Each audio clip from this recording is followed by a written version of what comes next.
Hello পাটিরা, তবে আজ আমার ডিউটি চালু। তো গুলটিগিরির ছানাটা মামা ঘর পালাইছে, তো আজ আমি মুকুন্দপুরলেই শুরু করব।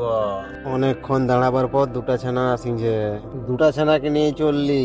আজকে শেষ ম্যাচ ঢোলু ভলুর টিমকে দেখতে পালি। তারপর পৌঁছালি রীতম বাবুর ঘর। তো রীতম বাবুর এখনো পূজা ফুরায় নাই, রীতম বাবু এখনো ঘুমায় উঠতেই পারে না। তারপরে কোন রকম উঠিছে।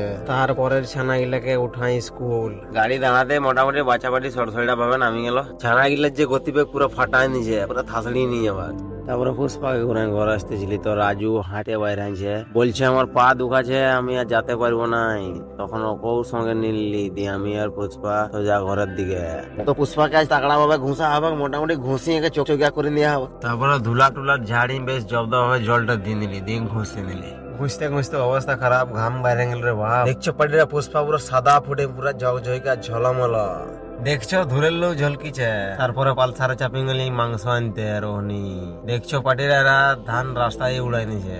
ঘর আসি পালসারকে বাংলাটার ধারে দাঁড়ায় আমি মাংস দিই, সোজা বাইরে গেলি পুষ্পাকে নিয়ে করি স্কুল যাতে দেরি হয়ে গেল, তাই অন্য স্যার রাগান চলে যেতে ছিল।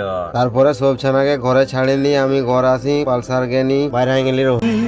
तेरे नाम से धड़कता है ओ दिल। বিকালে এমার্জেন্সি কল আসে, আমি চলে গেলি মেদিনীপুর সেন্ট্রাল নার্সিং হোম, কারণ ওইখানে একটা পেশেন্ট ভর্তি করা ছিল। তো ভিডিওটা এখানেই শেষ করছি, টাটা।